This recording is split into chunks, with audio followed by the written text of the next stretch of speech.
Joseph Campbell has a great quote, which is, "The cave you most fear to enter holds the treasure you seek."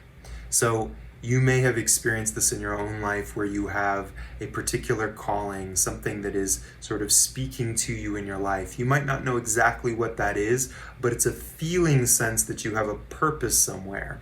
And you may have noticed that often there are challenges that are directly associated with this calling. Right? Sometimes we say, oh, I don't have the money, or I'm afraid of public speaking, or it's on the other side of the world, that there's something that appears to be getting in the way of that particular calling. So let's talk for a moment about what a calling or purpose actually is. So a calling is your essential energy. We might call this your soul energy, or the basic impulse or movement that's at the core of who you are, being called to the context in life where it can most likely come to fruition. So what this means is, if you have something that needs to be said to the world, then part of your calling is finding a particular way to bring that forward, whether that's writing, or maybe that's through film, or maybe that's through being a teacher of some kind. But part of your calling is bringing information through life. And so you're going to need to learn the skills to be able to articulate what it is that you need to bring forward. Maybe that's through music, so you need to learn to play the piano or whatever it may be. But there's something in your essential energy that wants to be transmitted into life. For others, some of your calling could have to do with specifically the family that you are going to bring into this world, or it has to do with the business that you're going to build. It can be different for many different people, but the point is, life is calling your particular energy into a context where your gift can bloom and produce. So often there is a reciprocal injury that has to do with your calling. So somebody that is meant to speak to thousands and thousands or millions of people may have an injury around being seen or expressing themselves authentically when they're in front of lots of people.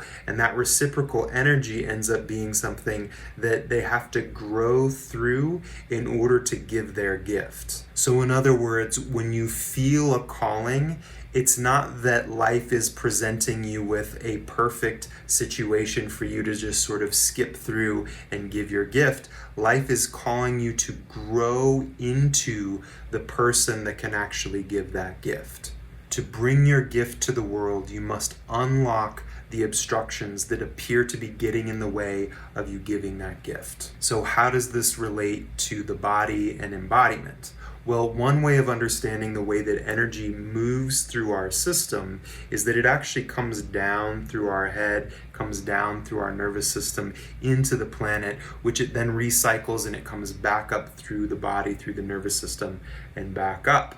But we might sort of think of this as a magnet connecting to metal.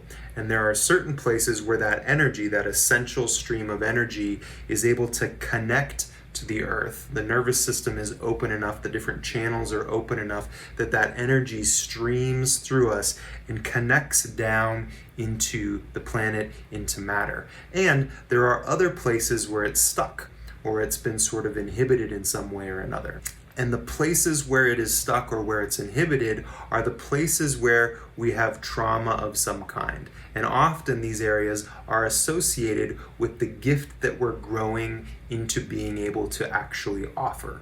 So the places that are stuck or holding aren't fully connecting with life, and those are also the places where we are learning to grow so that we can give that gift out into life. Sometimes these places that are stuck or trapped, they have sentences like, I don't have enough money, or I'm afraid to do this, or the person I'm with isn't quite right for me. And often these are places that are trying to be resolved by life, right? I want to be a phenomenal teacher, but I have a lot of trouble studying this particular subject. I want to invest in this business and really make it grow, but I don't have enough money and I'm afraid to ask for support in this. I want to become a phenomenal healer, but I'm afraid to open up some of my childhood trauma. So these are areas where there's like a gap that we're growing into in this lifetime, that we're bringing some resolution to. So one of the most helpful initial pieces that you can bring that can help you start to unlock these obstacles to allowing more of this purpose, more of this sense of calling to move through your system and therefore start to manifest in life, is to take those sentences like, I don't have enough money, or I haven't met the right investors yet, or I don't live in the right area in the world, is to start to hone in on what is the essential emotion, what's the primary emotion in those sentences, right? Something like, I don't have enough money. Okay, so I'm afraid that I don't have enough. And notice if there's room to create some space around that particular primary emotion. Or I haven't met the right person yet, or I haven't met the right individual yet. I'm afraid I'm going to miss out on an important opportunity, which could be similar to not living in the right area. I'm afraid I'm going to miss out on this situation. But basically, we want to get more and more precise with what's the undercurrent emotion that's tied up with this belief that I can't do this particular thing that I'm feeling called to do.